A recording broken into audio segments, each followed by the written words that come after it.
থাকার কারণে একটু কষ্ট হচ্ছে আপনাদের। আপনারা ইতিমধ্যেই জেনেছেন যে Turkish foreign minister Bangladesh visit করতে এসেছেন। বিশেষ করে 24-এর গণবিপ্লবের বা অভ্যুত্থানের পর যে সরকার গঠিত হয়েছে, সেই সরকার গঠন হওয়ার পরে তুরস্ক থেকে এটাই ছিল সর্বোচ্চ হাই প্রোফাইল একটি ডেলিগেশন। এই ডেলিগেশনে তার সাথে আরও গুরুত্বপূর্ণ ব্যক্তিরা রয়েছে। আর আমরা এখানে ছিলাম সংগঠনের নায়েবে আমির, সংসদে বিরোধী দলীয় উপনেতা জনাব ডক্টর সৈয়দ আবদুল্লাহ মোহাম্মদ তাহের, আমাদের সংগঠনের সম্মানিত সেক্রেটারি জেনারেল সাবেক সংসদ সদস্য জনাব মিয়া গুলাম পরওয়ার। এরপরে আমরা সাথে ছিলেন ঢাকা দক্ষিণ মহানগরীর আমির, সংসদ সদস্য জনাব নুরুল ইসলাম বুলবুল, ঢাকা উত্তর আমাদের অ্যাসিস্ট্যান্ট সেক্রেটারি জেনারেল এবং সংসদে বিরোধী দলীয় হুইপ জনাব রফিকুল ইসলাম খান, ঢাকা মহানগরী উত্তরের আমির জনাব সেলিম উদ্দিন, এবং আমাদের আরেকজন সংসদ সদস্য বাংলাদেশ জামাত ইসলামের আমিরের ফরেন অ্যাফেয়ার্স অ্যাডভাইজার জনাব মীর আহমদ বিন কাসেম আর মানিক। আমরা প্রায় 1 ঘন্টা সময় একসাথে কাটালাম। দুই দেশের স্বার্থ সংশ্লিষ্ট বিষয়ে আমরা আলাপ আলোচনা করলাম। তাদের এই সফরকে আমরা বাংলাদেশের জনগণের পক্ষ থেকে স্বাগত জানিয়েছি। তুরস্ক আমাদের পরীক্ষিত দীর্ঘদিনের বন্ধু দেশ। আমরা আশা করি দুই দেশের মধ্যে সম্পর্ক আগামী দিনে আরও নতুন উচ্চতায় যাবে ইনশাআল্লাহ।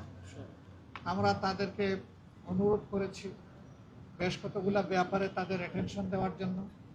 প্রথমত, রোহিঙ্গা ক্রাইসিস নিয়ে বাংলাদেশ যে সমস্যার মধ্যে আছে, এটার একটা যৌক্তিক সমাধানের জন্য তারা যেন আন্তর্জাতিক উদ্যোগের অংশ হিসাবে এগিয়ে এসে তারা দায়িত্ব পালন করেন। আমরা তাদেরকে ধন্যবাদ জানিয়েছি। বর্তমানে বাংলাদেশে রোহিঙ্গাদের জন্য তারাই সর্বোচ্চ অনুদান দিয়ে চলছেন এবং গোড়া থেকে এখন পর্যন্ত তারা আছেন, তাদেরকে ছেড়ে যান। আমরা এরপরে দুই দেশের মধ্যে ব্যবসা বাণিজ্যের বিভিন্ন ক্ষেত্র নিয়ে আলোচনা করেছি। বিশেষ করে আমাদের চামড়া শিল্প, আমাদের পাট শিল্প, গার্মেন্ট শিল্প, আমাদের শিক্ষা, স্বাস্থ্য, ডিফেন্স ইন্ডাস্ট্রি, এই সমস্ত বিষয়ে আমরা ফ্রুটফুল আলোচনা করেছি।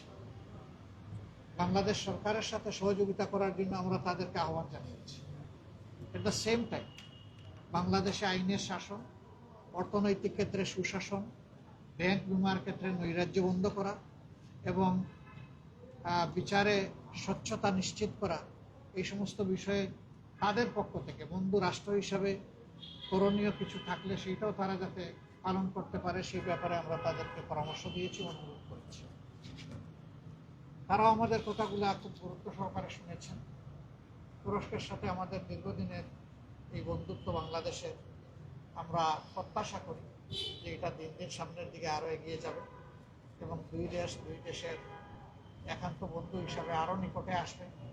আমরা পরস্পরের উন্নয়ন এবং অগ্রযাত্রার আমরা অংশীদার হব ইনশাআল্লাহ। আমরা আশা করছি যে অব্যাহত এই সম্পর্কের মধ্য দিয়ে বাংলাদেশ এবং তুরস্ক বিশ্ববাসীর জন্য বিভিন্ন ক্ষেত্রে অবদান রাখতে সক্ষম হবে। আপনাদেরকে ধন্যবাদ। মোটামুটি এই বিষয়গুলোই আলোচিত হয়েছে আমাদের আজকের এই দীর্ঘ আলোচনা করতে গিয়ে। তো আনুষঙ্গিক অনেক বিষয় আসে, সেগুলো আলোচনা হয়েছে। Thank you. আমরা বিদায় নিতে পারি। তারা এনসিপির সাথে আলাদা বসবে, এরপরে আগামীকালকে প্রধানমন্ত্রীর সাথে বসবে। আজকে পররাষ্ট্র মন্ত্রণালয়ের সাথে তাদের বৈঠক হয়েছে, অনেকগুলো প্রোগ্রাম তাদের আছে এবং আজকে তারা রোহিঙ্গা ক্যাম্পও কক্সবাজারে পরিদর্শন করতে নিয়েছিলেন, সেটাও তারা করেছে। Thank you. আসসালামু আলাইকুম।